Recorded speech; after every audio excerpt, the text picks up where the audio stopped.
ऐसे ही ignore. Tailor made suit पहने हुए वो काफी अलग नजर आ रहा था, हर रोज की तरह नहीं जब वो अनन्या के साथ होता। उसका वो tailor made suit black colour का था, जो किसकी रॉयल्टी अनन्या के साथ होता। उसका वो tailor made suit black colour का था, जो किसकी रॉयल्टी और उसकी क्लास को परफेक्टली शो करता था। संजय सूट में काफी रॉयल नजर आ रहा था, बिल्कुल एक राजा के जैसे। अगर कोई भी उसके सामने खड़ा होता तो जरूर उसके सामने अपना सर झुकाकर उसे रिस्पेक्ट देने लगता। साक्षी उसे घूरने लगी। उसकी गहरी आंखों को देखकर वो अपने ख्यालों से बाहर आई और जल्दी से वहां से जाने लगी। मिस्टर संजय, उसने जानबूझकर अपने चेहरे से हाथ हटाते हुए रोती हुई आवाज में कहने लगी। संजय ने उसकी ओर नजर घुमाई और उसके पास में देखने लगा। उसने नोटिस किया कि वो स्वर्णा के घर से लौट रही थी। उसने अपनी नजरें साक्षी पर घुमाई और उसे देखने लगा। उसे समझ आया कि साक्षी के होठों पर चोट लगी थी। ये सब मेरी गलती है। मुझे पता था कि मैडम अर्पिता की वजह से पूरे मूड में है। मेरी केयरलेस होकर उनकी मदद करने लगी। उन्हें गुस्सा आया और उन्होंने मुझ पर थप्पड़ जड़ दिया। साक्षी ने इस सुनहरे मौके का फायदा उठाते हुए संजय के कुछ सवाल करने से पहले ही उसे सारी बात बता दी। जब उसने अपनी बात खत्म की, उसने अपना सिर संजय की ओर घुमाते हुए उसे अपनी चोट बताने लगी। साक्षी संजय को इनडायरेक्टली ये बताने की कोशिश कर रही थी कि स्वर्णा ने उस पर गुस्सा उतार दिया क्योंकि अर्पिता ने उसे नाराज कर दिया था। इस तरीके से ना ही वो सिर्फ अर्पिता को बुरी साबित कर सकती थी, बल्कि संजय की सिंपैथी भी पा सकती थी। भले ही साक्षी के पास अर्पिता जैसी खूबसूरती नहीं थी, लेकिन वो दिखने में बुरी भी नहीं थी। और तो और उसके चेहरे पर लगी चोट को देखकर कोई भी उसके लिए चिंता करने लग जाता, स्पेशली संजय जैसे रिस्पेक्टेड और पावरफुल इंसान उसके चेहरे पर लगी चोट को देखकर कब तक उसे नजरअंदाज करता। उसकी आंखों से आंसू आ रहे थे। वो संजय की ओर देखने लगी और उसका कुछ कहने का इंतजार करने लगी, लेकिन आखिर में उसने साक्षी की ओर देखा और वो अपनी कार में चला गया। साक्षी सिर्फ उसे जाते हुए देख पा रही थी। उसमें उसकी आंखों में देखा तक नहीं, उसे उसके लिए कुछ भी फील नहीं हो रहा था। साक्षी उस वक्त दंग रह गई थी। साक्षी उसके सामने से वो लग्जरी स्पोर्ट्स कार को जाते हुए देख रही थी और कितनी देर तक वो अपने ख्यालों में खोई रही। बॉस, हमें अभी अभी खबर लगी है कि महेश ने फिर से कंपनी में प्रॉब्लम खड़ी कर दी है। वो ये कह रहा है कि आपने उन्हें अंकल के तौर पर अच्छे से ट्रीट नहीं किया है। असिस्टेंट ड्राइव करते हुए केयरफुली संजय को रिपोर्ट करने लगा। संजय के दादा गुजर चुके थे। उनके जाने के समय संजय की दादी को पता चला कि उनका एक नाजायज बेटा भी है, जिसकी वजह से संजय की दादी को काफी दुख हुआ था। जाहिर सी बात थी कि महेश से जुड़ी हर बात को वो इग्नोर करना चाहती थी। उन्होंने संजय को महेश से जुड़ी हर बात को हैंडल करने के लिए कह दिया था। हालांकि महेश संजय का अंकल था और उससे बड़ा होने के नाते उसे लोग जरूर मानते थे। संजय ना ही उन्हें मार सकता था, ना ही उन्हें डांट सकता था, और तो और उसके दादा की वसीयत की वजह से उसे इस घटिया इंसान के लिए सब कुछ करना भी पड़ता था। महेश संजय को नीचा दिखाने के लिए और उसे मित्तल कंपनी से बाहर करने के लिए कोई न कोई मौका ढूंढते ही रहता था। उसके खिलाफ इस्तेमाल करने के लिए छोटी सी छोटी बात को भी नहीं छोड़ता था। यहाँ तक कि संजय के असिस्टेंट का भी मन करता था कि ये सब सुनने के बाद वो महेश के चेहरे पर एक जोरदार तमाचा जड़ दे। इस बार बात क्या है?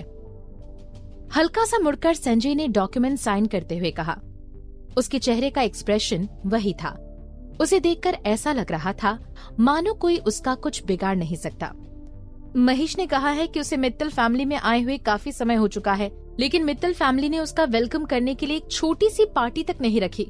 उसने सजेस्ट किया है कि दादी माँ के 70वें बर्थडे पर हम एक ग्रैंड पार्टी रखें, जिससे कि सबको ये पता चल सके कि वो उस घर का बेटा है। असिस्टेंट अपने चेहरे पर आई पसीने को पोंछते हुए कहने लगा। मित्तल फैमिली के नाजायज बेटे ने दादी माँ के 70वें बर्थडे पर उसका इंट्रोडक्शन करवाने की बात कही थी। इस बात से दादी माँ को काफी दुख होता। क्या ये उनके चेहरे पर थप्पड़ मारने जैसा नहीं था? संजय शांत बैठा हुआ था। उसके चेहरे को देखकर ऐसा लग रहा था मानो उसके अंदर कोई तूफान उठ रहा हो। कार का माहौल अचानक से शांत हो गया। संजय कहने लगा, उसे सपने देखने दो। बॉस, लेकिन दादी माँ ने इसके लिए हाँ कह दी है। असिस्टेंट हिम्मत जुटाकर अपने माथे से पसीना पोंछते हुए संजय से कहने लगा, क्या कहा तुमने? संजय की आंखें हैरानी से भर गई। उसके दादा दादी एक दूसरे के सब कुछ थे। इतने साल तक खुशी से रहते हुए आए थे और उन्हें मित्तल फैमिली का आइडियल कपल माना जाता था। हालांकि महेश के आने से ये आइडियल कपल टूट सा गया था। संजय के दादा के गुजर जाने के बाद उसकी दादी को इस टूटे हुए रिलेशनशिप के साथ सब चीजों का सामना करना पड़ रहा था। संजय के दादा के नाजायज बेटे के सामने होने से उन्हें हमेशा अपने टूटे हुए रिश्ते की याद आती, साथ ही अपने पति के दिए हुए धोखे की भी। अब उन्हें अपने बर्थडे पर महेश को सबके सामने इंट्रोड्यूस करना होगा। वो कैसे कर पाएंगे? I object. संजय ने जैसे ही ये कहा, उसका फोन बजने लगा। उसने फोन की ओर देखा और उसे उठाया।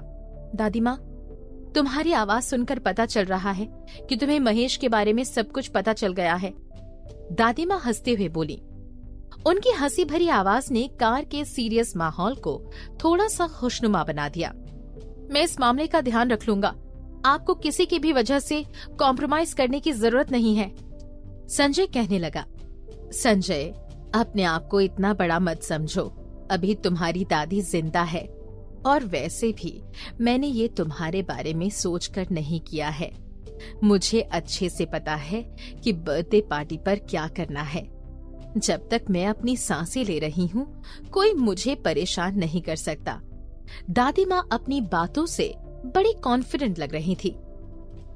दादी माँ गहरी सांस लेते हुए बोली, इसके बारे में मैं सोचती हूँ तो ध्यान आता है कि मैं 70 साल की हो गई हूँ। मेरे पास सब कुछ है सिवाय मेरी बहू को छोड़कर। तो तुम मुझे बर्थडे पर मेरी बहू क्यों नहीं ला कर देते? और दादी माँ फिर से शुरू हो गई। ये उनकी 70वें बर्थडे की विश नहीं थी, ये तो उनकी हमेशा से ही इच्छा थी कि संजय की शादी हो जाए। दादी माँ, मैं ऑफिस पहुंच चुका हूँ। बेटा, इतनी जल्दी फोन मत रखो। मैंने बहुत सोचा और अर्पिता इतनी बुरी भी नहीं है। इससे पहले कि दादी माँ अपनी बात खत्म कर पाती, संजय ने अपना फोन अपने असिस्टेंट को देते हुए वो कार से बाहर निकल गया। Boss, Mittal house. बिना स्वर्णा के कुछ मुसीबत लाई खड़ी किए बिना अर्पिता आराम से अपना दिन गुजार सकती थी। अनन्या को सुलाने के बाद उसे ब्लैंकेट उड़ाकर वो फाइनली अपने रूम में पहुंची। बाहर काफी अंधेरा था। वो अपने बेड पर सोने के लिए लेट आई थी कि उसके पेट से आवाज आने लगी। उसे याद आया कि अनन्या को खाना खिलाने के चक्कर में उसने अपने खाने पर तो ध्यान ही नहीं दिया और वो ज्यादा खा भी नहीं पाई। भूख लगने की वजह से उसे नींद भी नहीं आ रही थी। वो बेड पर लेटी रही, लेकिन फिर इरिटेट होकर वो अपने बेड से उठ गई। वो अपने कमरे से बाहर आकर लिविंग रूम में पहुंची। लिविंग रूम में काफी अंधेरा था। बहुत रात हो चुकी थी और विला में सब लोग सो चुके थे। अर्पिता लिविंग रूम में सावधानी पूर्वक आराम से चलने लगी। जब वो किचन में पहुंची, उसने फ्रिज में से कुछ सामान निकालकर खुद के लिए नूडल्स बनाना शुरू किया। दूसरे रूम में ऑफिस में ज्यादा काम होने की वजह से संजय इस रात गए ऑफिस से घर लौट रहा था। थका हुआ संजय अपने माथे को पकड़कर सहलाने लगा। उसने अपने असिस्टेंट की ओर इशारा करते हुए उसे भी जाने के लिए कहा। वो अपने घर में बिना किसी को परेशान किए चले गया। जैसे ही वो लिविंग रूम में पहुंचा, उसने देखा कि किचन की लाइट शुरू थी और वहाँ से किसी की गाने की भी आवाज आ रही थी।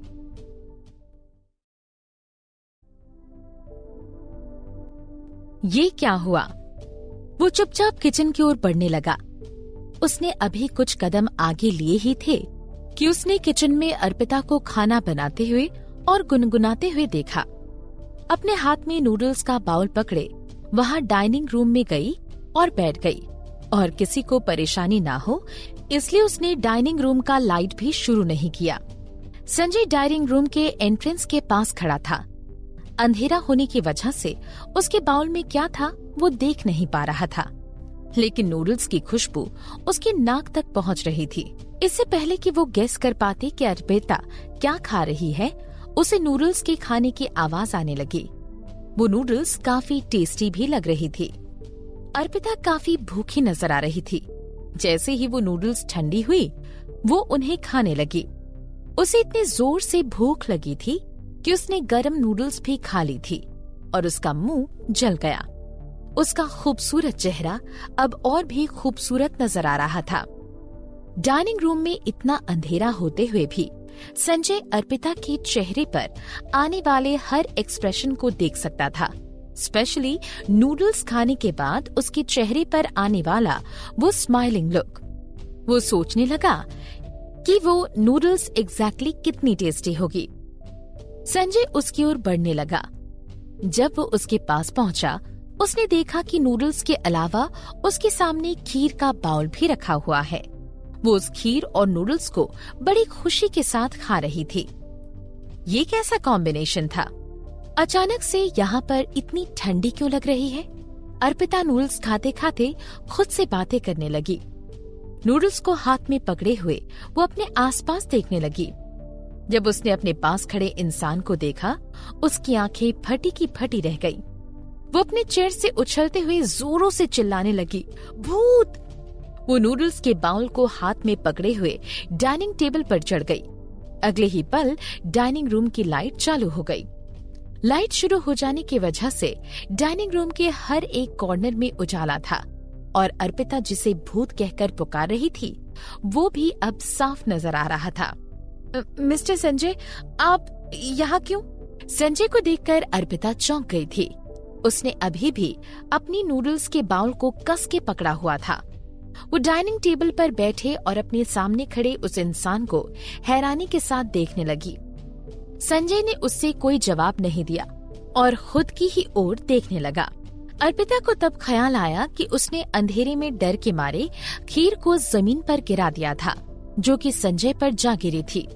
उसके ब्लैक सूट पर वो सफेद खीर के निशान, उसमें वो किसी ब्लैक एंड व्हाइट गाय की तरह दिख रहा था। अर्पिता के मन में जैसे ही ये ख्याल आया, उसने देखा कि संजय की खून से भरी प्यासी आंखें उसे घूर रही थी। वो डर के मारे कांपने लगी। अपने हाथ में एक नैपकिन लिए वो टेबल से उठकर जल्दी ही संजय की ओर चली गई। मैं अभी आपको साफ कर देती हूँ। ऐसा लग रहा था मानो उसके हाथों में किसी ने मोटर इंजन फिक्स कर दिया हो। वो बिजली की रफ्तार से संजय के सूट को साफ करने लगी। अगले ही पल वो अचानक से रुक गई। उसके बॉडी के उस पार्ट को देखते हुए जहाँ पर बहुत सारी खीर के निशान लगे हुए थे, उसके हाथ साफ करते करते रुक गए। उसने झटके से अपना हाथ उठा दिया। उसका वो खूबसूरत चेहरा अचानक से लाल पड़ गया था। उसने अपने हाथ में रखा नैपकिन संजय को दे दिया। आप वहाँ कुछ साफ कर लीजिए। शर्म के मारे अर्पिता का पूरा चेहरा लाल हो चुका था। उसे इतनी शर्म आ रही थी कि अपनी बात खत्म करने के बाद उसने खुद की ही जीभ चबा ली। वो संजय के उस पार्ट को कैसे टच करती? वो काफी ऑकवर्ड था। संजय अपनी आंखों को नीचे करते हुए उसके हाथ में रखे नैपकिन की ओर देखने लगा। अगले पल वो अपने सामने खड़ी अर्पिता की ओर देखने लगा, जिसका मन खुद को शर्म के मारे छुपा लेने का कर रहा था। पता नहीं क्यों, लेकिन संजय को अपनी बॉडी में कुछ अजीब महसूस होने लगा। इससे पहले कि अर्पिता कुछ समझ पाती, वो पीछे मुड़कर वहाँ से जाने लगा। जब संजय के दरवाजे के पास पहुंचा, उसकी आंखों के सामने अर्पिता का वो सुकून से नूडल्स खाने वाली तस्वीर सामने आ गई। उसके कदम बीच में ही रुक गए। वो पीछे मुड़ा और अर्पिता की ओर देखकर कहने लगा, मेरे लिए नूडल्स बनाकर मेरे कमरे में भेजो। अपनी बात खत्म होने पर वो डाइनिंग हॉल से चला गया। अर्पिता अभी भी शॉक में थी। वो एक नर्स थी ना कि कोई शेफ या नैनी। वो उसके लिए नूडल्स क्यों बनाए? और तो और आधी रात हो चुकी थी। अब अर्पिता थक भी गई थी। अर्पिता गहरी सांस लेते हुए संजय को कोसने लगी, लेकिन जब उसे ध्यान आया कि उसने किस तरह उस पर खीर का बाउल गिरा दिया था, वो किचन में गई और उसके लिए नूडल्स बनाने में लग गई। जब वो नूडल्स का बाउल लेकर ऊपर पहुंची तो उसने देखा कि संजय के कमरे का दरवाजा खुला था। जैसे ही वो रूम के अंदर पहुंची, वो संजय से टकरा गई। जो कि बाथरूम से अभी अभी नहा कर निकला था। उसने वो सूट निकाल दिया था। उसकी बॉडी एक डार्क ग्रे कलर के बाथरोब से गिरी हुई थी। उसकी कमर के पास वो बाथरोब का बेल्ट ढीला बंधा हुआ था, जिसकी वजह से उसकी मस्कुलर चेस्ट दिखाई दे रही थी। उसके बालों से अभी भी पानी की बूंदें गिर रही थी। वो अपने सिर को हिलाते हुए अपने बालों को सुखाने लगा। उसका वो खूबसूरत चेहरा काफी साफ और परफेक्ट लग रहा था। उसका इस तरह हैंडसम होना कभी कभी शैतानी लगता। रात के उस अंधेरे में वो काफी रहस्यमय नजर आ रहा था। अर्पिता दूर खड़ी उसे घूरी जा रही थी। अपने हाथों में वो नूडल्स का बाउल पकड़े उसे समझ नहीं आ रहा था कि वो आगे क्या करे। संजय को उसकी ओर देखता हुआ देख वो आगे बढ़ी। मिस्टर संजय, आपकी नूडल्स। अर्पिता सोफे के सामने रखे हुए टेबल पर नूडल्स का बाउल रखते हुए वहां से जाने के लिए संजय की परमिशन का वेट करने लगी। कुछ देर बाद संजय सोफे पर बैठ गया। वो अपनी लंबी उंगलियों से फोक को उठाते हुए नूडल्स खाने लगा। संजय ने अभी नूडल्स को खाया ही था कि उसने ये अजीब आवाज सुनी। वो अपने साइड में देखने लगा। उसके सामने अर्पिता खड़ी हुई थी। वो ऐसे प्रिटेंड कर रही थी मानो जैसे उसके पेट से आने वाली उस आवाज का उससे कोई लेना देना ही नहीं है। संजय हंसते हुए अपनी नूडल्स खाने लगा।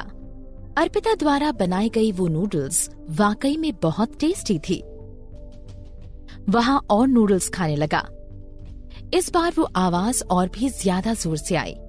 अर्पिता अपने पेट को पकड़ते हुए शर्माने लगी जब उसने संजय को उसकी ओर देखते हुए देखा। वो चुपचाप उसे अपने दिल में कोसने लगी। उसे बहुत भूख लगी थी और उसने सिर्फ 2 चम्मच ही नूडल्स खाई होगी कि उतने में संजय आ गया था। पहले उसे लगा कि संजय को नूडल्स देने के बाद वो अपनी नूडल्स खाने जा सकती है, लेकिन उस सड़ू संजय ने उसे जाने की परमिशन देने के लिए अपना मुंह ही नहीं खोला। अगर वो उसकी परमिशन का इंतजार करते हुए रुकती तो उसकी नूडल्स तब तक ठंडी हो जाती। मिस्टर संजय, अगर मेरे लिए अब और कोई काम नहीं है तो।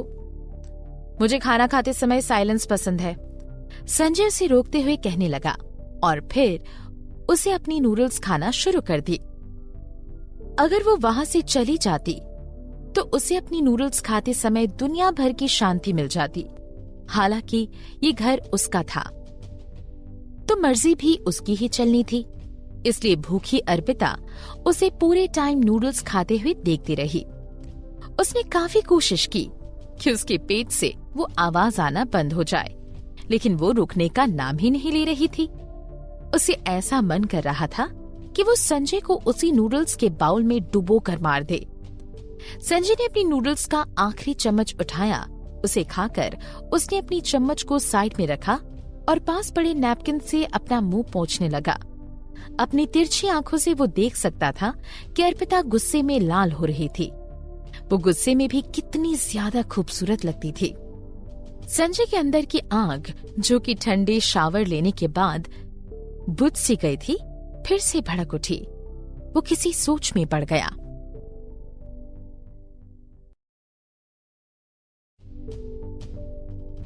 थोड़ा ऑकवर्ड। उसने जैसे ही अर्पिता को वहां से जाते हुए देखा, बाहर से किसी के कदमों की आहट सुनाई देने लगी। संजय अभी भी अपनी सोच में ही था कि रूम के बाहर से अनन्या दौड़ते हुए उसके पास आ गई। डैडी!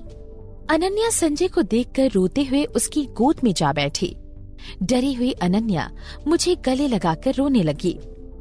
बिना कुछ सोचे समझे संजय ने भी उसे कसकर गले लगा लिया। वो उसकी ओर देखते हुए उसे प्यार से पूछने लगा, क्या हुआ अनन्या? अनन्या को यूं रोता हुआ देखकर उसे भी बुरा लगने लगा।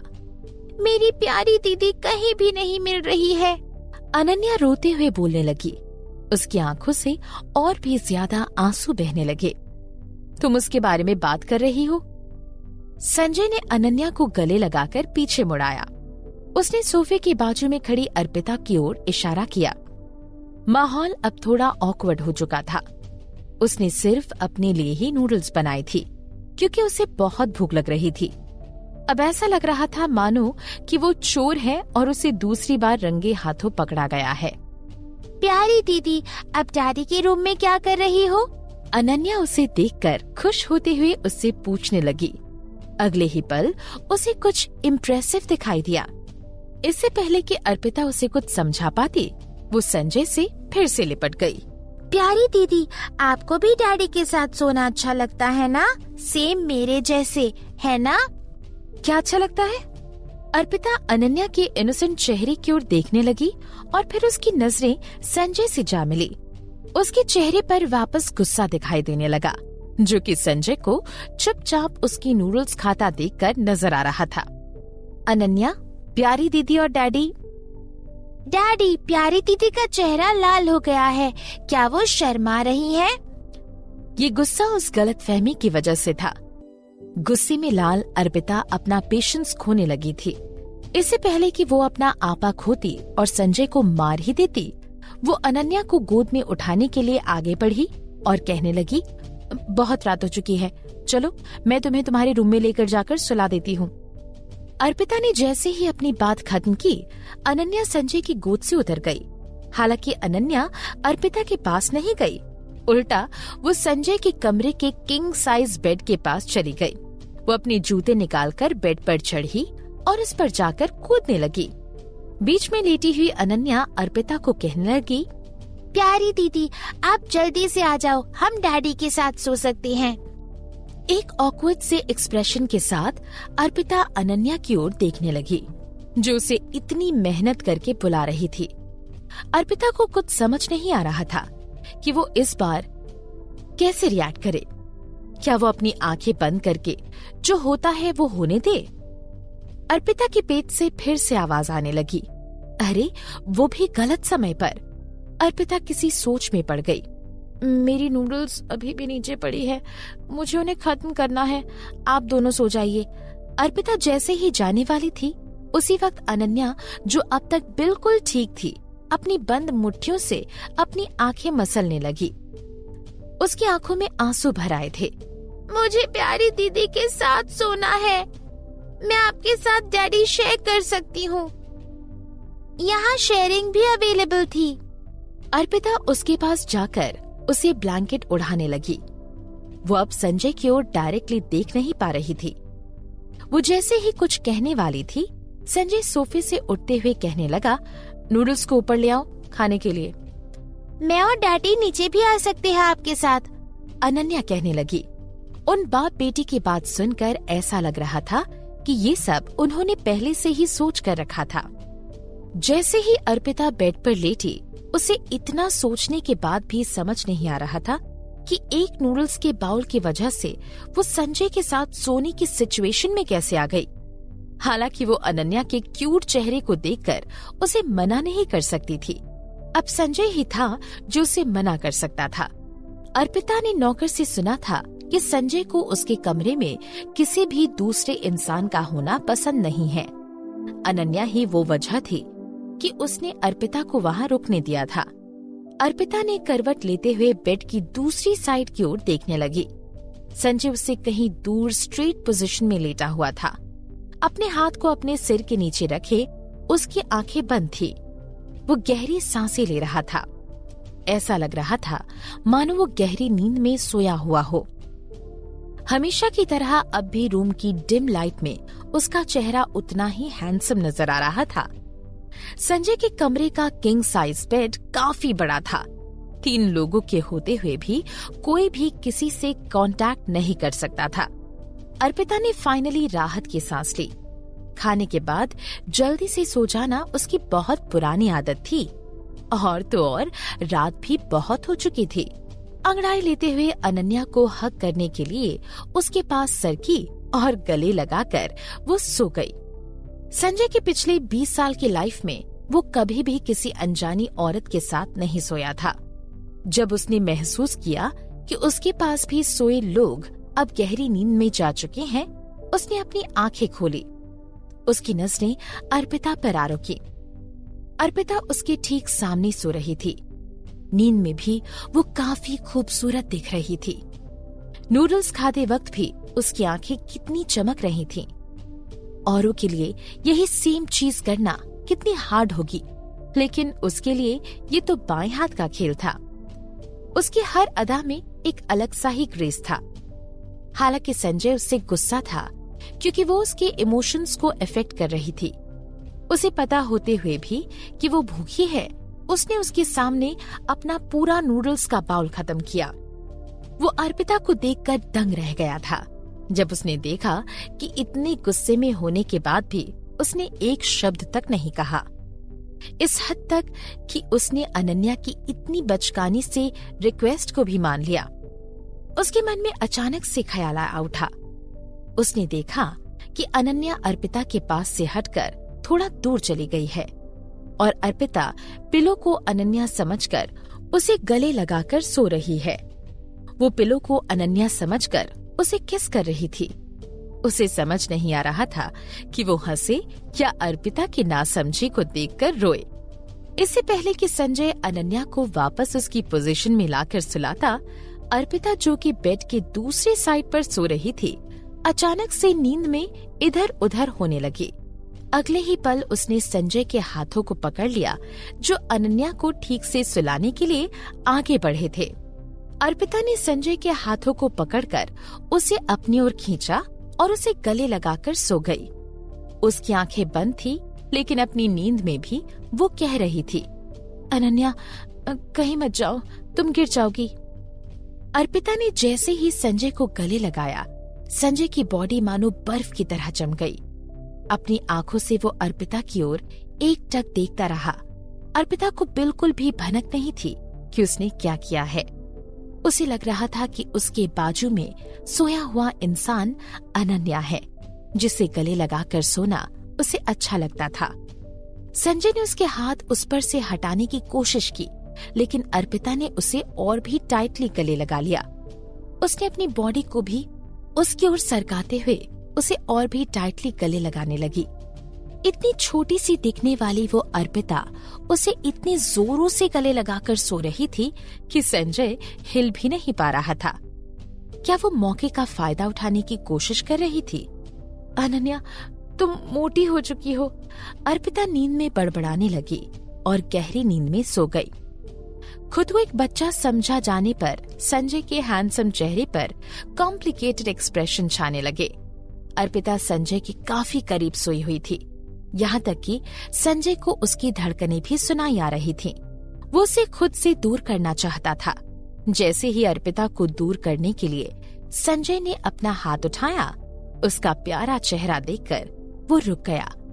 ऐसा लग रहा था मानो भगवान और शैतान दोनों ने मिलकर ये साजिश संजय के खिलाफ रची थी।